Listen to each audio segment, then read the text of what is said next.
తెలంగాణకు లక్షల కోట్ల పెట్టుబడులు, కానరాని హంగులు, ఆర్భాటాలు, ప్రచారాలు. ముఖ్యమంత్రి రేవంత్ రెడ్డి నాయకత్వంలో దుద్దిళ్ల శ్రీధర్ బాబు టీం దావోస్ వేదికగా ప్రతిష్టాత్మక వరల్డ్ ఎకనామిక్ ఫోరం నిర్వహించిన ఇన్వెస్ట్మెంట్ సమిట్ లో 1,79,000 కోట్ల పెట్టుబడులు రాష్ట్రానికి తీసుకువచ్చారు. తెలంగాణ ఏర్పడిన నాటి నుండి దావోస్ నుండి ఇంత పెద్ద మొత్తంలో తెలంగాణకు పెట్టుబడులు రావడం ఇదే మొదటిసారి. పెట్టుబడులు ఆకర్షించడంలో ఇంత గొప్ప విజయాన్ని ఐటీ మరియు పరిశ్రమల మంత్రి శ్రీధర్ బాబు సాధించి కూడా ఎక్కడా ఆర్భాటాలు లేకుండా తమ పని తాము చేసుకుపోతున్నారు. ఇదే గత ప్రభుత్వంలో అయి ఉంటే హోర్డింగులతో హోరెత్తించేవారు, పేపర్ యాడ్స్ తో నింపేసేవారు, రోడ్ల నిండా ఫ్లెక్సీలు పెట్టి పాలాభిషేకాలు చేసేవారు. గత ప్రభుత్వ హయాంలో గోరంత పెట్టుబడులు, కొండంత ప్రచారాలు, పబ్లిసిటీలు. కానీ ఇప్పుడవన్నీ మాయమైపోయాయి. పూర్తి భిన్నంగా ఐటీ మరియు పరిశ్రమల శాఖ నడుస్తున్నట్లుగా కనిపిస్తుంది. దానికి కారణం శ్రీధర్ బాబు సామాన్య దృష్టికోణం, వ్యక్తిగత ప్రచారాల కన్నా రాష్ట్ర ప్రజల ప్రయోజనాలపై ఉన్న అంకిత భావం. శ్రీధర్ బాబు గారు పబ్లిసిటీకి ఎందుకు ఆసక్తి చూపడం లేదు? ప్రచారం ఎందుకు చేయడమే లేదు? ప్రజల సొమ్మును వృధా చేయడం ఇష్టం లేకేనా? పని చేయడమే ముఖ్యమా? అవును, ఇది అక్షరాలా నిజమనే చెప్పాలి. ఇది శ్రీధర్ బాబు పనితనం, ఇది ఆయన నిబద్ధతకు నిదర్శనం. ప్రచారాలతో పని లేకుండా దావోస్ సమిట్ కి వెళ్లామా, అత్యధిక నిధులతో తెలంగాణకు తిరిగి వచ్చామా అన్నది మంత్రి శ్రీధర్ బాబు పనితీరు. ఇది వారి వ్యక్తిత్వం. నేడు తెలంగాణ రాష్ట్రం నిజమైన అభివృద్ధి దిశగా పయనిస్తోంది. పెట్టుబడుల ఒరవడి కొనసాగింది. ఒక్క ఏడాదిలోనే భారీ పెట్టుబడులు తెలంగాణ వైపు మళ్లాయి. సింగపూర్ టూర్లోనూ పెట్టుబడిదారులను ఆకర్షించేందుకు శ్రీధర్ బాబు ప్రత్యేక చొరవ తీసుకున్నారు. అదేవిధంగా వరల్డ్ ఎకనామిక్ ఫోరం దావోస్ సదస్సులో 1,78,000 కోట్ల పెట్టుబడులు రాబట్టారు. దావోస్ అనంతరం ప్రతి ఒక్కరూ హైదరాబాద్ చేరిన శ్రీధర్ బాబు మాత్రం స్విట్జర్లాండ్లోని జ్యూరిక్లో టేపా పెట్టుబడుల కార్యక్రమంలో పాల్గొన్నారు. స్విస్ మరియు ఈఎఫ్టీఏ దేశాల పెట్టుబడులను భారత్లో పెట్టేందుకు ప్రత్యేక టేపా డెస్క్ ను తెలంగాణలో ఏర్పాటు చేస్తామని ప్రకటించారు. దీని ద్వారా 15 సంవత్సరాలలో 100 బిలియన్ యూరోలు పెట్టుబడుల రూపంలో వస్తాయని, దానివల్ల 10 లక్షల ఉపాధి అవకాశాలు సృష్టించబడతాయని వెల్లడించారు. ఇది తెలంగాణ ప్రాంత అభివృద్ధిపై వారికి ఉన్న దృష్టి. సామాన్యుల్లో సామాన్యునిలాగా మెదులుతూ ఎగిరెగిరి పడకుండా తన పని తెలంగాణకు అత్యధిక నిధులు తీసుకురావడమే అన్నట్టుగా ఉంది వారి ప్రవర్తన. రాష్ట్రంలో గ్లోబల్ కంపెనీలను ఆకర్షించడానికి అనుకూలమైన అనేక విధానాలను ప్రవేశపెట్టారు. అవి తెలంగాణ ఐటీ రంగంలో కీలక విజయాలను సాధించడానికి మరియు గ్లోబల్ క్యాపబిలిటీ సెంటర్ల ఏర్పాటు కోసం శ్రీధర్ బాబు దూరదృష్టి మరియు వ్యూహాత్మక నాయకత్వం ముఖ్యమైన పాత్ర పోషిస్తుంది. 2024 నాటికి హైదరాబాద్లో 355 గ్లోబల్ క్యాపబిలిటీ సెంటర్లు ఏర్పడ్డానికి దారితీసిన ఈ నేతృత్వం రాష్ట్రాన్ని జీసీసీల హబ్ గా మార్చడంలో కీలక పాత్రను పోషిస్తున్నారు. ఈ అభివృద్ధి వెనుక ముఖ్యంగా ఐటీ శాఖ మంత్రి శ్రీ దుద్దిళ్ల శ్రీధర్ బాబు గారి వ్యూహాత్మక నాయకత్వం ఉంది. వారి ప్రేరణతో తెలంగాణలో పెట్టుబడులు AI, data analytics, cloud computing వంటి ఆధునిక సాంకేతికతల్లో పెరిగాయి. శ్రీధర్ బాబు పని చేసేవారు, కానీ చెప్పుకునేవారు కాదు. ప్రచారం కోసం కాదు, ప్రజల కోసం పనిచేసే నేతగా ప్రత్యేక గుర్తింపు ఉంది. గత ప్రభుత్వం హయాంలో కేవలం మాటలకే పరిమితైన పెట్టుబడులను నిజమైన పరిశ్రమలుగా మార్చే పనిలో వారు ఉన్నారు. కేవలం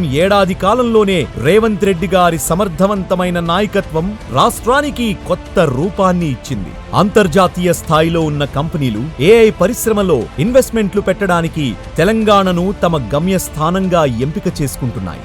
ఏఐ రంగం నిపుణుల అవసరాన్ని పెంచడంతో తెలంగాణలోని వివిధ శిక్షణా సంస్థలు, టాస్క్ స్కిల్ యూనివర్సిటీలు ఈ రంగంలో నైపుణ్యాన్ని పెంచే కార్యక్రమాలను అమలు చేస్తున్నాయి. తెలంగాణ ఇప్పుడు కృత్రిమ మేధ రంగంలో అంతర్జాతీయ దృష్టిని ఆకర్షించి అభివృద్ధి, సాంకేతికత మరియు ఉపాధి అవకాశాలను కల్పిస్తోంది. ఏఐ రంగం రాష్ట్ర ఆర్థికాభివృద్ధికి కీలక భాగంగా మారింది. తద్వారా తెలంగాణలో ఉన్న యువతకు అత్యధిక ఉద్యోగావకాశాలు కల్పించడం, ఆర్థికాభివృద్ధిలో విప్లవాత్మక మార్పులను తీసుకురావడం ఈ సఫలతలో ఉన్న ముఖ్యాంశాలు. తెలంగాణను దేశంలోనే అగ్రగామిగా నిలిపేందుకు అపారమైన కృషి చేస్తున్నారు శ్రీధర్ బాబు గారు. పెట్టుబడులు ఆకర్షించడమే కాదు, వాటిని తెలంగాణ యువతకు, రాష్ట్రాభివృద్ధికి ఉపయోగించేందుకు ప్రత్యేక ప్రణాళికలు రూపొందించారు శ్రీధర్ బాబు. తెలంగాణలో పాలన అనేది కేవలం హంగులు ప్రచారాలతో జరగదని నిరూపించే నాయకులు శ్రీధర్ బాబు.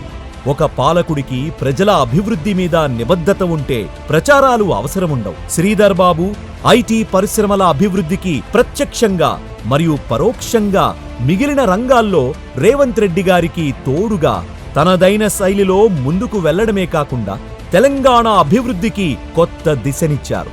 ఒక్క మాటలో చెప్పాలంటే గత ప్రభుత్వం హయాంలో నాడు కొండంత ప్రచారం, గోరంత పెట్టుబడులు. కానీ దీనికి విరుద్ధంగా నిజమైన అభివృద్ధి బాటలో తెలంగాణను నడిపిస్తున్నారు మంత్రి శ్రీధర్ బాబు గారు. రాష్ట్రంలో పారదర్శక పాలన, సాంకేతిక, పారిశ్రామిక అభివృద్ధికి స్పష్టమైన దిశా నిర్దేశం అందిస్తున్నారు. శ్రీధర్ బాబు గారు సుస్థిర పరిశ్రమలను ప్రోత్సహిస్తూ రాష్ట్రాన్ని బలమైన పెట్టుబడుల కేంద్రంగా మార్చుతున్నారు. ప్రభుత్వ విధానాలు పెట్టుబడిదారులకు భరోసా కల్పిస్తున్నాయి. శ్రీధర్ బాబు గారు తెలంగాణ భవిష్యత్తు కోసం పనిచేస్తూ పబ్లిసిటీ కోసం కాదు, ప్రజల కోసం కృషి చేస్తున్నారు. తెలంగాణను పెట్టుబడుల హబ్ గా మార్చేందుకు నిజమైన ప్రణాళికలు అమలు చేస్తున్నారు. రేవంత్ రెడ్డి గారికి ప్రతి విషయంలో తోడుగా ఉంటూ తన అనుభవాన్ని, పనితీరును రాష్ట్ర అభివృద్ధి కోసం ఉపయోగిస్తున్నారు. పాలనలో అన్నీ తానై చేస్తున్నా ప్రచారానికి మాత్రం దూరంగా ఉండటంలో వారికి వారే సాటి.